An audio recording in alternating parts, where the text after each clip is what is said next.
রাব্বুল আলামিন কি বলেন ইব্রাহিম আলাইহিস সালাতু ওয়াস সালাম সম্পর্কে? রব্বি হাবলি মিনাস সালিহিন। আল্লাহর নবী ইব্রাহিম আলাইহিস সালাতু ওয়াস সালাম আল্লাহ রাব্বুল আলামিনের কাছে দোয়া করলেন। আল্লাহ রাব্বুল আলামিন তার দোয়াকে কবুল করলেন। আল্লাহ পাক রব্বুল আলামিনের কাছে কি দোয়া করলেন? ফাবাশশারনাহু বিগুলামিন হালিম। আল্লাহ রাব্বুল আলামিনের কাছে যখন দোয়া করলেন, আজ ইব্রাহিম আলাইহিস সালাতু ওয়াস সালাম দোয়া করার পরে আল্লাহ রাব্বুল আলামিন তখন তার দোয়াকে কবুল করলেন। ওগো আল্লাহ তাআলা, তুমি আমাকে একটা নেক সন্তান দাও।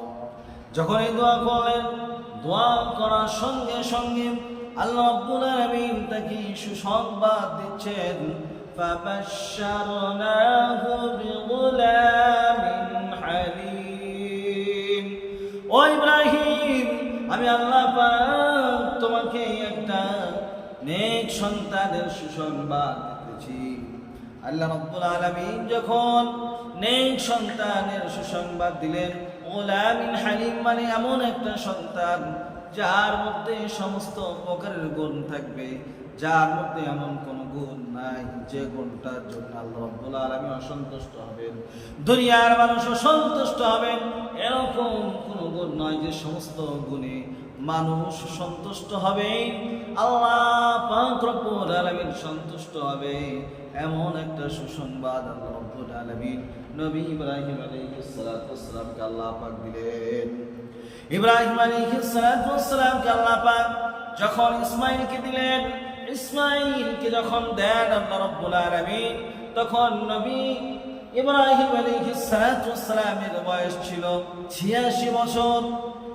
আর একটা সুসংবাদ আল্লাহ রাব্বুল আলামিন নবী ইব্রাহিম আলাইহিস সালাতু ওয়াস সালামকে 99 বছর বয়সে দিয়েছেন। কত বছর? 99 বছর বয়সে দিয়েছেন। আচ্ছা আপনারা বলেন, যখন কোনো মানুষ বার্ধক্য অবস্থায় পৌঁছে যায়, বুড়া হয়ে যায়, তখন তার দুনিয়ার প্রতি মহব্বত ভালোবাসা বাড়ে কি বাড়ে না? কি বলেন, বাড়ে কি বাড়ে না? বাড়ে। আর তখন সন্তানের প্রতি মহব্বত তো একটা আরো বেশি রয়েছে। আমাদের গ্রামগঞ্জে প্রথা রয়েছে যে টাকা চেয়ে টাকার সুদ বেশি, মিষ্টি মিষ্টি কি মিষ্টি নয়। দেখবেন অনেক মানুষ আছে যারা সুদখোর মদখোর, সেই সমস্ত মানুষগুলি যখন সমাজ যখন সুদ দেয়, টাকা পয়সা দেয় আর সুদ নেয়, নেওয়ার সময় বলে যে ভাই তুমি 2-4 টাকা এমনি কম দিও, কিন্তু সুদের টাকাটা কম দিও না। মানে সুদের এতটা মহব্বত রয়েছে, এতটা ভালোবাসা রয়েছে। আর মানুষ বুড়া হয়ে গেলে তার সন্তানের প্রতি মহব্বত, নাতি-পুতির প্রতি মহব্বত বেশি হয়ে যায়। আল্লাহ রাব্বুল আলামিন যখন সুসংবাদ দিলেন, সুসংবাদ দেওয়ার পরে সন্তান দিলেন, আর সন্তান দেওয়ার পরে সন্তানের প্রতি একটা মহব্বত ভালোবাসা হয়ে গেল। এমন তো অবস্থায় আল্লাহ রাব্বুল আলামিন কি বলেন? আল্লাহ রাব্বুল আলামিন বলেন কোরআনুল কারীমের মধ্যে, ফালাম্মা বালাগা মা'হুস সা'য়া ক্বালা ইয়া বুনাইয়া ইন্নী আরা ফিল মানাম আন্নী আযবাহুকা ফানজুর মাযা তারা। সন্তান যখন চলাফেরা করার মতো হলো, আপনার মোটে 7 থেকে 10-11 বছর বয়স হয়েছে, এমন অবস্থা আল্লাহ রাব্বুল আলামিন নবী ইব্রাহিম খলিলুল্লাহকে স্বপ্ন চোখে দেখাচ্ছেন, তিনি তার সন্তানকে জবাহ করছেন। কি করছেন? জবাহ করছেন। এই অবস্থা যখন দেখলেন, 1 দিন দেখলেন, 2 দিন দেখলেন, 3 দিন দেখলেন, এরকম ভাবে ক্রমান্বয়ে ধারাবাহিকভাবে 3 দিন দেখলেন। দেখার পরে হযরত ইব্রাহিম আলাইহিস সালাতু ওয়াস সালাম কি করলেন? হযরত ইব্রাহিম আলাইহিস সালাতু ওয়াস সালাম তিনি তার সন্তানকে ডাক দিলেন। ডাক দেওয়ার পরে তিনি কি বললেন? ও আমার সন্তান, ক্বালা ইয়া বুনাইয়া ইন্নী আরা ফিল মানাম আন্নী আযবাহুকা ফানজুর মাযা তারা। হে আমার কলিজার টুকরা, তো আমি গত কয়েকদিন ধরে আমি স্বপ্ন দেখছি যে স্বপ্নই তোমাকে জবাই করছে। 1 নয়, 2 নয়, 3 দিন এরকম স্বপ্ন দেখলাম, কিন্তু এই 3 দিন স্বপ্ন দেখার পরে আমি কুরবানিও দিলাম, কিন্তু কুরবানি দেওয়ার পরেও তারপরে কিন্তু কবুল হয়নি। অর্থাৎ তোমাকেই আল্লাহর রাস্তায় কুরবানি করার জন্য আল্লাহর নির্দেশ। আর একথাও আপনাকে আমাকে মনে রাখতে হবে, নবুয়তের 46 ভাগের 1 ভাগ হলো স্বপ্ন। স্বপ্ন আবার 2 প্রকার, একটা হলো সৎ স্বপ্ন আর একটা হলো অসৎ স্বপ্ন। দেখবেন মানুষ যখন স্বপ্ন দেখে, স্বপ্ন দেখার পরে কিছু খারাপ স্বপ্ন দেখে, স্বপ্ন আপনার আবার 3 প্রকার কারণে হয়ে থাকে। কয় প্রকার? 3 প্রকার কারণে স্বপ্ন হয়ে থাকে। একটা হলো মনের খেয়াল 1 নম্বরে, 2 নম্বরে হলো শয়তানের পক্ষ থেকে, আবার 3 নম্বরে হলো আল্লাহর পক্ষ থেকে। যেটা আল্লাহর পক্ষ থেকে যেটা হয়ে থাকে সেই স্বপ্নটা হলো নেক স্বপ্ন। কি স্বপ্ন? নেক স্বপ্ন। তো নবীরা যে স্বপ্নগুলি দেখেন সেই সমস্ত স্বপ্ন কখনোই অসৎ স্বপ্ন হতে পারে না। তাদের খেয়াল, তাদের জাগ্রতা, সমস্ত সব কিছুই হলো আল্লাহর পক্ষ থেকে। আল্লাহু আকবার। আল্লাহ রাব্বুল আলামিন সেই স্বপ্নের কথা ইব্রাহিম আলাইহিস সালাতু ওয়াস সালামকে বলতে বলেন। আল্লাহ পাক রব্বুল আলামিন তার সন্তানকে ডাকলেন, ডাকার পরে কি বললেন? হে আমার কলিজার টুকরা, আমাকে আল্লাহ রাব্বুল আলামিন তোমাকে জবাই করতে বলেছেন, তোমার কি মত, তুমি একটু আমাকে ব্যক্ত করো। এবার ইসমাঈল আলাইহিস সালাতু ওয়াস সালাম কি বললেন? ক্বালা ইয়া আবাতি ফাআল মা তু'মার সাতাজিদুনি ইনশাআল্লাহু মিনাস সাবিরিন। হযরত ইসমাঈল বললেন, আল্লাহর পক্ষ থেকে যে জিনিসটা আপনার কাছে ওহী হয়েছে আমি তো সেটা কখনোই অস্বীকার করতে পারি না। অবশ্যই অবশ্যই সেটাকে আপনি বাস্তবায়ন করুন। আমার পক্ষ থেকে আপনাকে এটা অনুমোদন রইল, আমার পক্ষ থেকে আপনি এটা করেন, যেহেতু আল্লাহ পাক আপনাকে আদেশ করেছেন।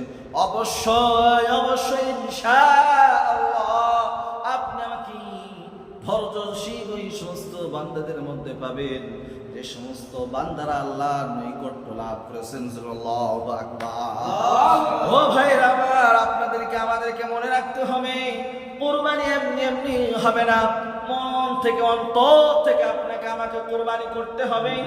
আপনি আমি কুরবানি যে সমস্ত গুলি করি, এই সমস্ত কুরবানিগুলি অধিকাংশই লোক দেখানো কুরবানি কখনোই আল্লাহর দরবারে মঞ্জুর হবে না।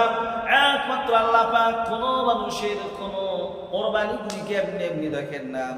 আল্লাহ পাক প্রত্যেকটা মানুষের অন্তরগুলিকে দেখেন। কোরআন কারীম সে কথাও বলতেছে, লা ইয়ানালাল্লাহু লুহুমুহা ওয়ালা দিমাউহা ওয়ালাকিন ইয়ানালুহুত তাকওয়া মিনকুম। আল্লাহ পাক বলেন, তোমরা যে সমস্ত কুরবানির পশুগুলিকে তোমরা জবাই করো, তার রক্ত, তার মাংসগুলিকে আল্লাহ রাব্বুল আলামিন গ্রহণ করেন না। সেই সমস্ত জিনিসগুলিকে তোমরা তো দুনিয়ার জীবনে তোমরা এগুলো করে থাকো, এটাকে জবাই করো, তার রক্তটাকে জমিনে প্রবাহ করো। কিন্তু আল্লাহ পাক প্রত্যেকটা মানুষ যখন কুরবানি করেন, সেই সমস্ত কুরবানির পশুর যে আপনার মালিক থাকে তার অন্তরটাকে দেখেন। যে ব্যক্তির মধ্যে যত অন্তরের মধ্যে যত বেশি তাকওয়া থাকবে, খোদার বিরুদ্ধে যত বেশি থাকবে, আল্লাহ রাব্বুল আলামিন তার কুরবানিটা তত বেশি কবুল করবেন। ভাইরা আমার, এই জন্য কুরবানির পশু যখন কিনবেন, কোনো প্রতিবেশীকে খুশি করা, কোনো মানুষজনকে খুশি করা, কোনো ব্যক্তি বিশেষকে খুশি করা, এই জন্য কিন্তু কুরবানি দেবেন না। এই কুরবানি কখনো আল্লাহর দরবারে কবুল হবে না। একমাত্র আমার কুরবানি, আমার নামাজ রোজা সব কিছু আল্লাহর জন্য হবে। কার জন্য জোরে বলেন? কার জন্য? আল্লাহর জন্য হবে। আল্লাহ পাক সে কথা কোরআনুল কারীমের মধ্যে বলেন, কুল ইন্না সালাতি ওয়া নুসুকি ওয়া মাহইয়ায়া ওয়া মামাতি লিল্লাহি রাব্বিল আলামিন। আল্লাহ পাক নবীজিকে বলেন, হে নবী আপনি বলুন, নিশ্চয় আমার নামাজ, নিশ্চয় আমার কুরবানি সবটাই আল্লাহর জন্য নিবেদিত। অন্য কাউরের জন্য কিন্তু এটা হবে না, একমাত্র আল্লাহকে রাজি খুশি করার জন্য অবশ্যই অবশ্যই যদি আমরা এটা করতে পারি, আল্লাহ রাব্বুল আলামিন অবশ্যই অবশ্যই দুনিয়ার জীবনে আপনাকে আমাকে প্রতিদান দান করবেন। আর পরকালে অনন্ত অনন্ত কাল রয়েছে, সেখানে আল্লাহ পাক আপনাকে আমাকে এর বদলে আপনাকে আমাকে প্রতিদান আল্লাহ রাব্বুল আলামিন দান করবেন। এই জন্য কোরবানি করার আগে আপনাকে আমাকে নিয়াতটাকে আপনাকে আমাকে পরিষ্কার করতে হবে, নিয়াতটাকে ভালো করতে হবে। এটা যদি আমরা করতে পারি অবশ্যই অবশ্যই আল্লাহ রাব্বুল আলামিন খুশি হয়ে যাবেন। যার পৃথিবীতে আল্লাহ খুশি হলেন, আখিরাতে আল্লাহ পাক তার জন্য খুশি হবেন। এই জন্য আপনাকে আমাকে আল্লাহকে খুশি করার জন্য সব কাজটা আপনাকে আমাকে করা লাগবে। তাই ভাইরা আমার, যে কথা আপনাদের সামনে আলোচনা করতেছিলাম যে হযরত ইব্রাহিম আলাইহিস সালাতু ওয়াস সালাম কি করলেন, যখন সন্তানকে কথা বললেন, সন্তান অনুমতি দিলেন। এবার যখন তিনাকে কুরবানি করার জন্য ময়দান নিয়ে গিয়েছেন, নিয়ে যাওয়ার পরে এবার কুরবানি করার জন্য আপনার চিত করে শুইয়ে দিয়েছেন, কাত করে শুইয়ে দিয়েছেন। কাত করে শুইয়ে দেওয়ার পরে সন্তানকে জবাই করবে, এটা চারটি খালি ব্যাপার নয়। এটা আপনার আমার জন্য একটু চিন্তা ভাবনা করে দেখি, আপনি আমি যদি ওই জায়গায় হতাম তাহলে পরে আপনার আমার অন্তরটা কিরকম হতো। সামান্য একটু সন্তানকে যদি একটু চোট লাগে, আঘাত লাগে, তাহলে পরে আমরা কতটা অনুতপ্ত হই, কতটা কষ্ট পাই। আর সন্তানকে জবা করবে তার জন্য কতটা কষ্ট, কথা ঠিক কিনা? তাহলে পরে এখান থেকে আপনাকে আমাকে অনুভব করতে হবে, অনুধাবন করতে হবে, সন্তানকে জমা করা চারটি খালি ব্যাপার নয়।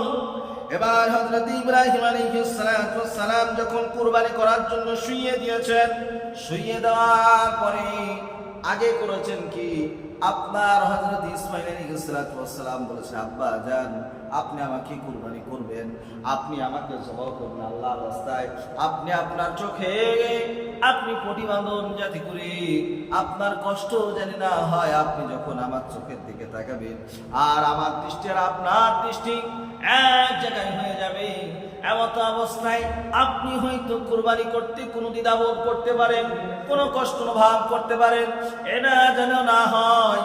সেই জন্য আপনাকে আমাকে বলছি, আপনি যদি কখনো এটা করবেন না, তার জন্য আপনি একটু পটি বেঁধে দেন। যখন এই পটি বাঁধা হয়ে গেল, পটি বাঁধার পরে তারপরে এবার কি করা হচ্ছে, এবার জবাই করার জন্য শত চেষ্টা করা হচ্ছে, কিন্তু আপনার গর্দানে ছুরি চালায়, ছুরি কিন্তু চলে না। আচ্ছা বলেন যে ছুরির কোনো ক্ষমতা আছে কি? জোরে বলেন আছে? ছুরির কোনো ক্ষমতা নাই, চাকুর কোনো ক্ষমতা নাই।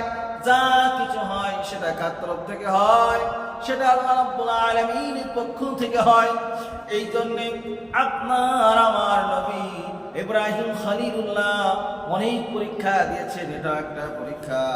আল্লাহ রাব্বুল আলামিন যখন দেখলেন যে হয়তো আমার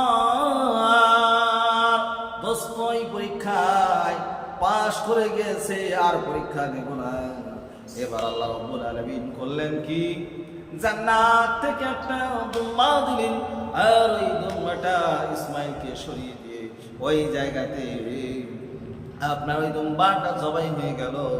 আর হযরত ইব্রাহিম আলাইহিস সালাতু ওয়াস সালাম মনে করছেন হয়তো আমার সন্তান জবাই হয়ে গেল, এরকম যখন মনেই করতেছেন, মনে করার পরে তারপরে যখন পটি খুলছেন, দেখছেন আপনার দুম্বাটা জবাই হয়ে গিয়েছে। এবার ইব্রাহিম আলাইহিস সালাতু ওয়াস সালাম মনে মনে ভাবলেন যে হায় রে, আমি সন্তানকে জবাই করতে গেলাম আর দুম্বাটা জবাই হয়ে গেল, ব্যাপারটা কি? আল্লাহ রাব্বুল আলামিন এবার কি বলেন? আল্লাহ রাব্বুল আলামিন বলেন, ফালাম্মা আসলামা ওয়া তাল্লাহু লিল জাবিন ওয়া নাদাইনাহু আন ইয়া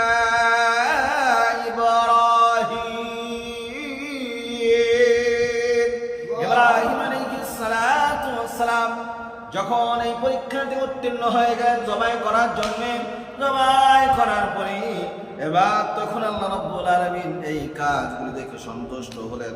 সন্তুষ্ট হওয়ার পরে আল্লাহ পাক ইব্রাহিমকে ডাক দিলেন আর বললেন, قد صدقت الرؤيا إنا كذلك نجزي المحسنين الله أكبر এবার হযরত ইব্রাহিম আলাইহিস সালামকে আল্লাহ পাক বলেন, ও ইব্রাহিম, তুমি তোমার সন্তানকে কুরবানি করার জন্য এবং তুমি তোমার স্বপ্নকে বাস্তবায়ন করার জন্য, আল্লাহকে খুশি করার জন্য তুমি যে কাজটা করেছো, আমি আল্লাহ পাক বড় খুশি হয়েছি। আর আমি এরকম ভাবেই যে সমস্ত সৎ ব্যক্তিরা এই কাজগুলি করে তাদেরকে আমি কখনোই তাদের এই প্রতিদান আমি কখনোই অবশ্যই নষ্ট করি না, বরং তাদেরকে তাদের আজারগুলি আমি অবশ্যই সৎ ব্যক্তিদেরকে এরকম ভাবে দিয়ে থাকি। জোরে বলুন আল্লাহু আকবার। ভাইরা আমার, আপনার আমার কাছে অনেক পরীক্ষা আল্লাহর পক্ষ থেকে আসবে, কিন্তু সেই সমস্ত পরীক্ষাগুলিকে আপনাকে আমাকে উত্তীর্ণ হওয়া লাগবে। আমরা হবো ইনশাআল্লাহ। আল্লাহ রাব্বুল আলামিন আপনাকে আমাকে সেই সমস্ত পরীক্ষার সম্মুখীন যখন করবেন, আমরা যেন দুনিয়াভাবে আমরা যেন এই পরীক্ষা যেন আমরা দিতে পারি, আল্লাহ পাককে সন্তুষ্ট করতে পারি। আপনার আমার কাছে এই কোরবানি আগত আর কয়টা দিন বাকি রয়েছে। এবার আপনাকে আমাকে কোরবানি করার জন্য যেটা বিশুদ্ধ নিয়ত, এই নিয়তটা করা লাগবে। অবশ্যই আমরা যদি এটা করতে পারি অন্তর থেকে, অবশ্যই আল্লাহ রাব্বুল আলামিন দুনিয়াতে প্রতিদান দেবেন। আমরা যেরকম ভাবে আল্লাহ পাক বলেছেন সেরকম ভাবে কুরবানি করব কি করব না, সেটা বলেন, করব কি করব না? আমরা অবশ্যই করব। আচ্ছা বলেন, এই পৃথিবীতে অনেক মানুষ রয়েছে, সেই সমস্ত মানুষগুলি কুরবানি করে, ওই কুরবানিগুলি কিন্তু কবুল হয় না। কারণটা কি? তারা লোক দেখানো করে। আর আপনার আমার নবী ইব্রাহিম আলাইহিস সালাম জাতির পিতা, তিনি লোক দেখানোর জন্য করেন নাই, বরং আল্লাহকে সন্তুষ্ট করার জন্য করেছিলেন। আর সেই সুন্নাত আপনার ইব্রাহিম আলাইহিস সালামের সুন্নাত আজ পর্যন্ত আছে না? আছে। আর এই সুন্নাত আপনার ইলা ইয়াউমিল কিয়ামত পর্যন্ত থাকবে। এই সুন্নাত আপনার আমার নবী বিশ্ব নবী জনাবে মুহাম্মদুর রাসূলুল্লাহ সাল্লাল্লাহু আলাইহি ওয়াসাল্লাম তিনিও করেছেন, সাহাবারাও করেছেন, তাবেঈনরাও করেছেন, আমরাও করব ইনশাআল্লাহ। আল্লাহ রাব্বুল আলামিন আপনাকে আমাকে এই সুন্নাতটা আদায় করার তৌফিক দান করুন। আমিন।